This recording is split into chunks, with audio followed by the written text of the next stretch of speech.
नमस्कार, स्वागत है आप सभी का डीडी न्यूज के इस खास बुलेटिन एक्सप्रेस 100 में, जहां हम आपके लिए लेकर आते हैं राजनीति, मनोरंजन, देश दुनिया, खेल और व्यापार जगत की सभी बड़ी खबरों को एक्सप्रेस यानी कि फटाफट अंदाज में। आपके साथ मैं हूं संध्या शर्मा।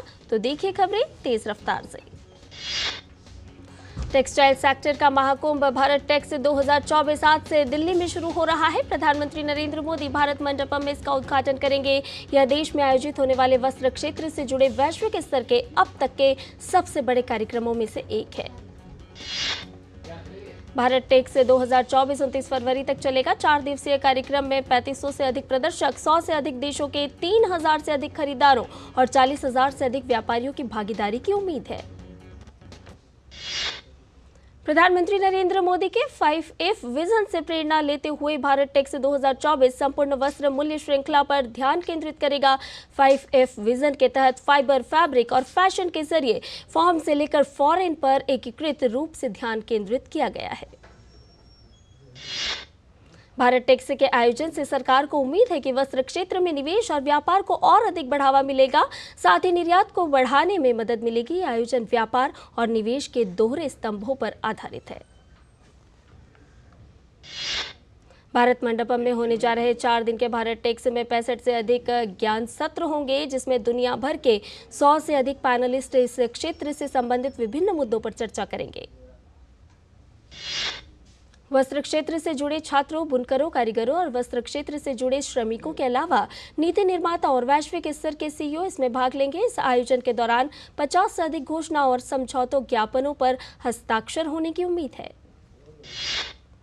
प्रधानमंत्री वीडियो कॉन्फ्रेंसिंग के माध्यम से आज करीब 2000 रेलवे बुनियादी ढांचा परियोजनाओं का शिलान्यास और उद्घाटन करेंगे, जो करीब 41,000 करोड़ रुपए से अधिक की लागत से तैयार होंगी। जिन रेल प्रोजेक्ट्स की आज पीएम शुरुआत करेंगे, उनमें 1500 रोड ओवरब्रिज और अंडरपास का शिलान्यास और शुभारंभ भी शामिल है, जो 24 राज्य और केंद्र शासित प्रदेशों में स्थित है। प्रधानमंत्री अमृत भारत स्टेशन योजना के तहत 553 रेलवे स्टेशनों के पुनर्विकास का शिलान्यास करेंगे। 27 राज्य और केंद्र शासित प्रदेशों में स्थित इन स्टेशनों का 19,000 करोड़ रुपए से अधिक की लागत से पुनर्विकास किया जाएगा। प्रधानमंत्री उत्तर प्रदेश में गोमती नगर स्टेशन का भी उद्घाटन करेंगे, जिसका लगभग 385 करोड़ रुपए की कुल लागत से पुनर्विकास किया गया है। भविष्य में यात्रियों की बढ़ती संख्या को देखते हुए इस स्टेशन पर आगमन और प्रस्थान सुविधाओं को अलग कर दिया गया है। प्रधानमंत्री नरेंद्र मोदी आज TV9 नेटवर्क के व्हाट इंडिया थिंक्स टुडे के ग्लोबल समिट में भाग लेंगे। वे अहम मुद्दों पर अपने विचार रख सकते हैं। इसमें ऑस्ट्रेलिया के पूर्व पीएम टोनी एबॉट, विदेश मंत्री डॉक्टर एस जयशंकर, केंद्रीय मंत्री अश्विनी वैष्णव और केंद्रीय मंत्री स्मृति ईरानी भी शामिल होंगी। किसानों को दिल्ली कूच करने से रोकने के लिए टिकरी बॉर्डर पर लगाए गए बैरिकेड को हटा दिया गया है। हरियाणा से दिल्ली और दिल्ली से हरियाणा जाने वाली सर्विस लेन पर लगे कंटेनर, ट्रक, पुराने वाहन, कटीली तार सहित अन्य बैरिकेड को हटा दिया गया है। किसानों ने आज हरिद्वार से लेकर दिल्ली तक ट्रैक्टर श्रृंखला बनाने का ऐलान किया है। किसान आंदोलन के समर्थन और विश्व व्यापार संगठन के विरोध में भारतीय किसान यूनियन आज हाईवे पर ट्रैक्टरों के साथ प्रदर्शन करेगा। भारतीय किसान यूनियन के अध्यक्ष नरेश टिकैत ने कहा है कि वो किसान आंदोलन में हिंसा का समर्थन नहीं करते। उन्होंने कहा कि आंदोलन में बंदूक, बर्छी, भाले से सरकार से मुकाबला नहीं किया जा सकता। ज्ञानवापी परिसर स्थित व्यासजी तहखाना में हिंदू पक्ष को पूजा के अधिकार देने के वाराणसी जिला जज के फैसले के खिलाफ हाईकोर्ट में दाखिल याचिका पर आज फैसला आएगा। ज्ञानवापी से जुड़ा फैसला इलाहाबाद हाईकोर्ट के न्यायमूर्ति रोहित रंजन अग्रवाल अंजुमन इंतजामिया मसाजिद कमेटी की तरफ से दाखिल प्रथम अपीलों पर सुनाएंगे। इससे पहले कोर्ट ने दोनों पक्षों की लंबी बहस के बाद फैसला सुरक्षित कर लिया था।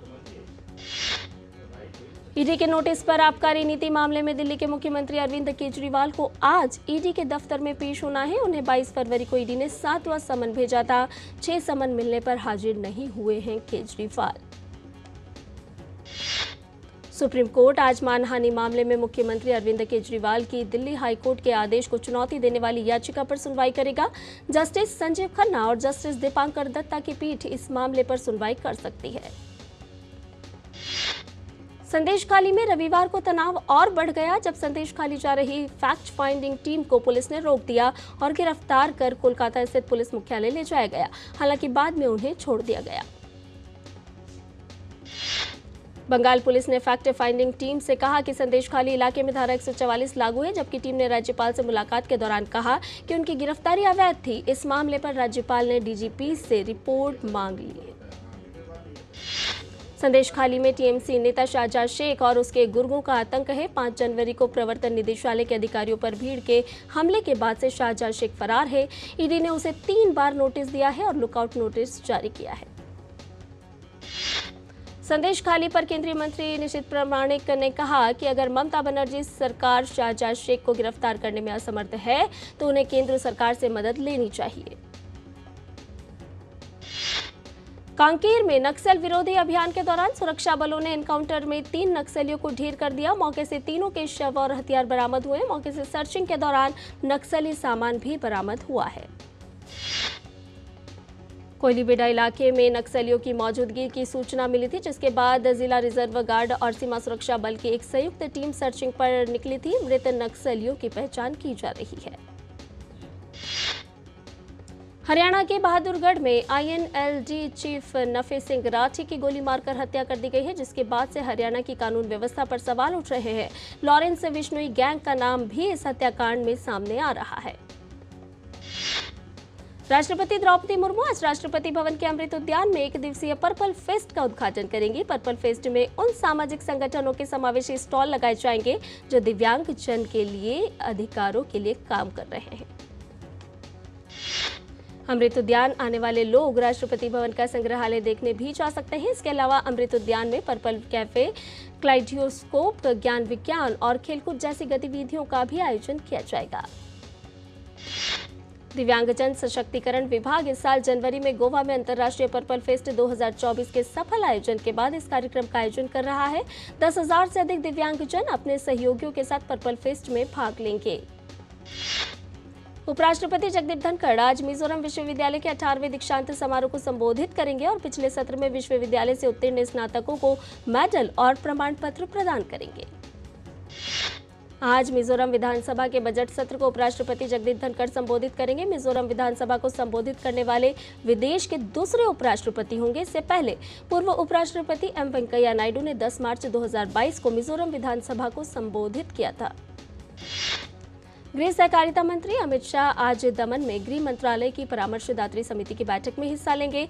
सिलवासा के साइली में लाभार्थी सम्मेलन में हिस्सा लेंगे, जहां वे कई योजनाओं का उद्घाटन और शिलान्यास करेंगे। केंद्रीय मंत्री अनुराग सिंह ठाकुर ने कहा कि फिल्म क्षेत्र में भारत को दुनिया का कंटेंट हब बनाना है। इसके लिए केंद्र सरकार कई नीति बना रही है। पंचकुला में चित्र भारती फिल्म महोत्सव के समापन समारोह के बाद उन्होंने ये बात कही। त्रिपुरा के मुख्यमंत्री माणिक साहा ने त्रिपुरा शहरी आजीविका मिशन द्वारा आयोजित द्वितीय राज्य स्तर शहरी समृद्धि उत्सव का उद्घाटन किया और कहा कि यहां पर लोकल के लिए वोकल वैसा ही नजारा देखने को मिला जैसा पीएम मोदी अपने भाषणों में जिक्र करते हैं। भारतीय जनता पार्टी के अध्यक्ष जेपी नड्डा आज दिल्ली में केंद्रीय कार्यालय विस्तार में लोकसभा चुनाव के लिए आज संकल्प पत्र सुझाव अभियान का शुभारंभ करेंगे। विकसित भारत मोदी के गारंटी रथ को भी हरी झंडी दिखाकर रवाना करेंगे। डीएमआरसी की ओर से आज से सोशल मीडिया प्लेटफॉर्म एक्स पर एक ऑनलाइन क्विज भी आयोजित की जा रही है। क्विज के सवालों का सबसे पहले सही उत्तर देने वाले को पुरस्कृत किया जाएगा। विजेताओं की घोषणा अगले महीने की 5 मार्च को होगी। दिल्ली मेट्रो रेल कॉरपोरेशन 8 मार्च को आने वाले अंतर्राष्ट्रीय महिला दिवस के उपलक्ष्य में इस महीने के अंत में महिलाओं के लिए एक कलाकृति प्रतियोगिता आयोजित करेगा। प्रतियोगिता दोपहर 3 बजे से 4 बजे तक कुछ मेट्रो स्टेशन पर आयोजित होगी। 8 मार्च को मेट्रो स्टेशनों पर होने वाली कलाकृति प्रतियोगिता किसी लाइव थीम पर आधारित होगी, जिसमें भाग लेने के लिए आज से 27 फरवरी तक डीएमआरसी की वेबसाइट पर पंजीकरण किया जा सकता है। उत्तर भारत के कुछ हिस्सों में ठंडी हवाओं से सुबह और शाम का पारा गिर रहा है। आज आसमान में बादल छाए रहेंगे। 1 या 2 स्थानों पर रात को बूंदाबांदी की संभावना है। मौसम विभाग के मुताबिक 29 फरवरी से एक और पश्चिमी विक्षोभ प्रभावी हो रहा है। इसके प्रभाव से मैदानी इलाकों में 1 से 4 मार्च के दौरान बारिश हो सकती है और तेज हवाएं भी चल सकती हैं। पहाड़ी राज्यों में ऊंचाई वाले इलाकों में हिमपात भी हुआ है। पश्चिमी विक्षोभ के प्रभाव से अगले 2 दिन मध्य भारत में आंधी ओलावृष्टि के साथ बारिश का दौर शुरू होगा और कुछ इलाकों में बिजली भी गिर सकती है। हिमाचल प्रदेश में फिर मौसम बदलने वाला है। अगले 2 दिन यहां बारिश और बर्फबारी का येलो अलर्ट है। इस दौरान तापमान में कमी होने से ठंड बढ़ेगी। रविवार को दिल्ली का अधिकतम तापमान 27 डिग्री सेल्सियस दर्ज किया गया, जो सामान्य से 1 डिग्री अधिक रहा। वहीं न्यूनतम तापमान 8.3 डिग्री सेल्सियस दर्ज किया गया, जो सामान्य से 4 डिग्री कम रहा। आज के लिए पेट्रोल और डीजल की ताज़ा कीमतें जारी हो चुकी हैं। आज भी देश के घरेलू बाजारों के लिए तेल की कीमतों में कोई बदलाव नहीं किया गया है, यानी पेट्रोल और डीजल पुरानी कीमतों पर भी खरीदा जा सकेगा। राजधानी दिल्ली में 1 लीटर पेट्रोल की कीमत 96 रुपये 72 पैसे और डीजल की कीमत 89 रुपये 62 पैसे प्रति लीटर है, जबकि मुंबई में पेट्रोल की कीमत 106 रुपये 31 पैसे प्रति लीटर और डीजल की कीमत 94 रुपये 27 पैसे प्रति लीटर है। टाटा ग्रुप की मार्केट कैपिटलाइजेशन इस साल फरवरी में लगभग 365 अरब डॉलर रही, जबकि हाल ही में IMF ने पाकिस्तान के GDP का अनुमान लगभग 341 अरब डॉलर लगाया है। केवल टाटा कंसल्टेंसी सर्विसेज की बात की जाए तो उसकी संपत्ति 170 अरब अमेरिकी डॉलर है, जो कि भारत की दूसरी सबसे बड़ी कंपनी है। इसकी संपत्ति पाकिस्तान की आर्थिकी की लगभग आधी है। वॉल्ट डिज्नी और रिलायंस इंडस्ट्रीज ने भारत में अपने मीडिया ऑपरेशंस के मर्जर के लिए एक बाइंडिंग एग्रीमेंट पर साइन किए हैं। दोनों ने भारत में अपने मीडिया ऑपरेशंस के मर्जर के लिए डील की है। मुकेश अंबानी की अगुवाई वाली रिलायंस इंडस्ट्रीज की मर्ज्ड कंपनी में 61% हिस्सेदारी हो सकती है। डिज्नी भारी कंपटीशन के चलते भारत में अपनी रणनीति का पुनर्मूल्यांकन कर रहा है।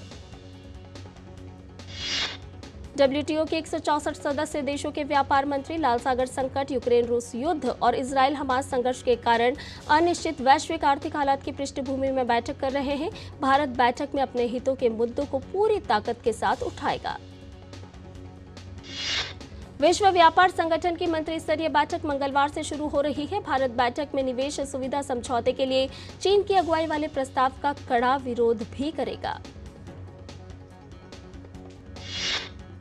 और बुलेटिन में फिलहाल रुक रहे एक छोटे से ब्रेक के लिए जल्द हाजिर होंगे। आप बने रहिए DD न्यूज के साथ। साल, बरस और सदी नहीं, एक युग गुजर जाएगा। उम्र न पूछो वंडर की, जब फर्क नजर आएगा। वंडर सीमेंट, फर्क नजर आएगा। टेक स्टार्टअप सॉलिड था, प्लान था कड़क, करना था समथिंग ग्रेट, पर शुरू से प्रॉब्लम्स ले घेरा यूं कि बिजनेस हुआ अपना लंबेट। बिजनेस गुरु की जरूरत थी खास, सीधे गए SBI स्टार्टअप ब्रांच पे तो खुल गया success. Startup advisory and support SBI startup branch पे।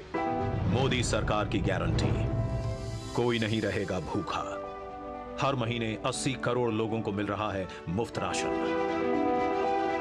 हमारा संकल्प, विकसित भारत। मैं IT प्रोफेशनल, मुझे मार्केट और इन्वेस्टमेंट के बारे में ज्यादा नहीं पता था। सो NPS के प्रोफेशनल फंड मैनेजमेंट के थ्रू अब ऑटोमेटिक इन्वेस्टिंग बढ़िया चल रही है। मैं जितनी आसानी से इतने सारे एप्स यूज करता हूँ, बस उतना ही इजी और एक्सेसिबल है ऐप के थ्रू मेरा NPS अकाउंट। रिटर्न्स, इन्वेस्टमेंट, सब चीजों का ट्रैक रखना बिल्कुल आसान है। अपने बेहतर कल को सुनिश्चित करने के लिए NPS जरूरी है।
और ब्रेक के बाद एक्सप्रेस 100 में आपका एक बार फिर से स्वागत है। ये बाकी की खबरों को भी जान लेते हैं फटाफट अंदाज में। विश्व व्यापार संगठन बैठक में भारतीय प्रतिनिधिमंडल का नेतृत्व वाणिज्य एवं उद्योग मंत्री पीयूष गोयल कर रहे हैं। 4 दिन का 13वां मंत्री स्तरीय सम्मेलन 26 फरवरी को संयुक्त अरब अमीरात के अबू धाबी में शुरू होगा। बिजली पारेषण और वितरण संरचनाओं के प्रमुख विनिर्माता स्कीपर लिमिटेड ने कहा कि उसे power grid corporation of India limited से 737 करोड़ रुपए का ठेका मिला है। पाकिस्तान ने ऊर्जा क्षेत्र में यथास्थिति बनाए रखने के लिए IMF के मानकों को पूरा कर लिया है। इसमें उसे 1.2 अरब अमेरिकी डॉलर की अगली ऋण किश्त पाने में मिल सकती है मदद। भारत 2032 तक कुल 13,800 मेगावाट बिजली पैदा करने की क्षमता वाले 18 परमाणु ऊर्जा रिएक्टर को जोड़ेगा। इसके साथ ही परमाणु बिजली की कुल हिस्सेदारी बढ़कर 22,480 मेगावाट हो जाएगी। ICAI के अध्यक्ष रंजित कुमार अग्रवाल ने कहा कि ICAI का वित्तीय सूचना समीक्षा बोर्ड निकट भविष्य में पेटीएम पेमेंट्स बैंक लिमिटेड से जुड़े मुद्दों पर विचार विमर्श कर सकता है। हरियाणा के मुख्यमंत्री मनोहर लाल खट्टर ने ऑनलाइन होटल श्रृंखला मंच ओयो के स्टार्टअप कार्यक्रम आरंभ का उद्घाटन किया। मुख्यमंत्री मनोहर लाल खट्टर ने कहा कि राज्य में पर्यटन क्षेत्र में उद्यमिता की पर्याप्त संभावनाएं हैं और उनकी सरकार युवा उद्यमियों को समर्थन देने के लिए तैयार है। मृदा स्वास्थ्य में सुधार और खेती में किसानों की लागत को कम करने के लिए 2014-15 से देश भर में लगभग 8,300 मृदा परीक्षण प्रयोगशालाएं स्थापित की गई हैं।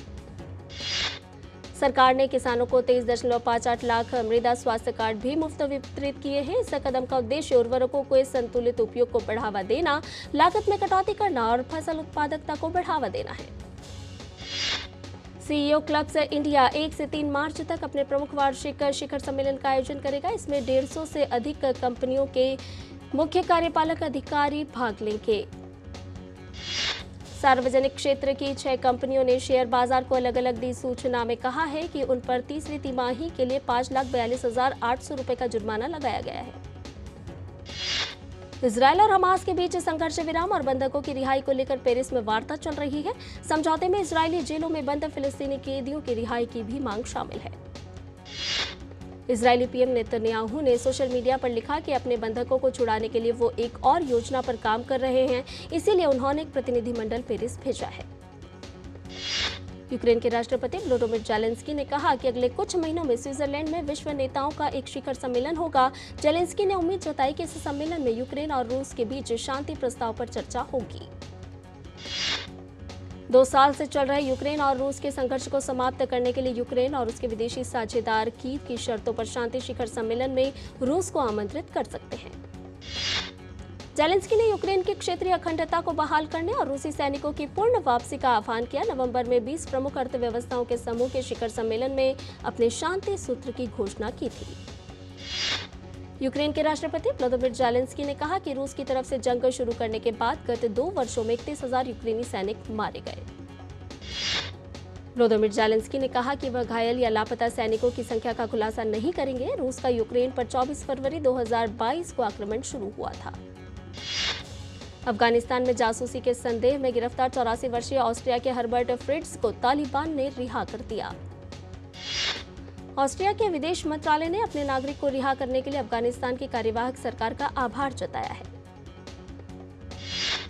जर्मनी के हैम्बर्ग में दक्षिणपंथ विरोधी प्रदर्शन जारी है। दक्षिणपंथी उग्रवाद और सुदूर दक्षिणपंथी राजनीतिक पार्टी अल्टरनेटिव फॉर जर्मनी के खिलाफ विरोध करने के लिए एकत्र प्रदर्शनकारियों ने लगाए नारे। विरोध प्रदर्शन में 50,000 से अधिक लोगों ने भाग लिया। हैम्बर्ग में दक्षिण पंथ के खिलाफ यह तीसरा बड़ा प्रदर्शन है। फिलिस्तीनी झंडे लेकर कई फिलिस्तीन समर्थक प्रदर्शनकारी भी शामिल हुए।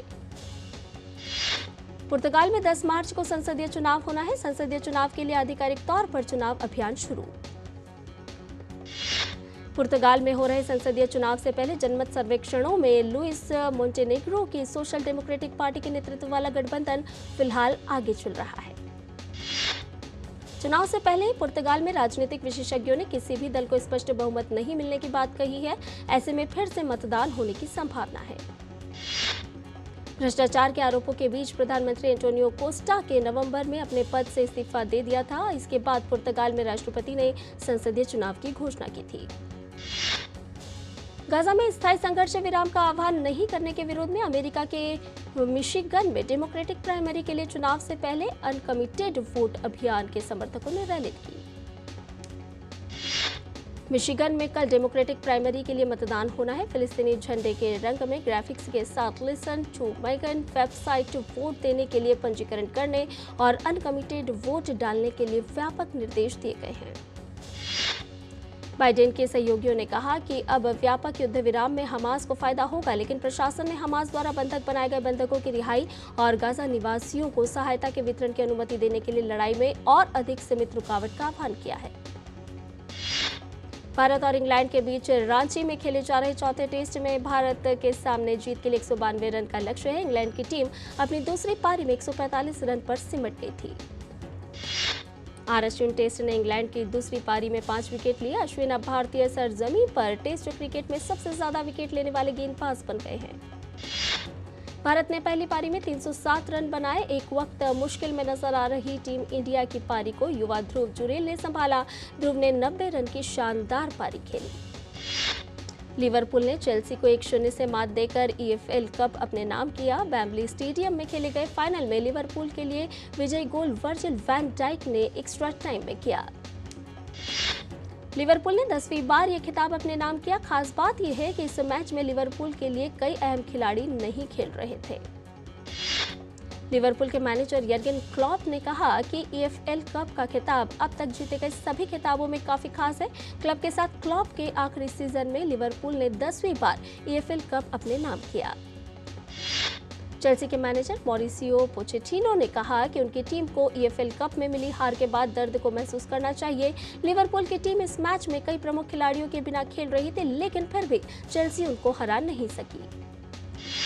पेरिस सेंट जर्मन के मैनेजर लुई एनरिके ने कहा कि उनकी टीम को किलियन एम्बापे के बिना खेलने की आदत डालनी होगी। गर्मियों में एम्बापे PSG को छोड़कर रियल मैड्रिड जा रहे हैं।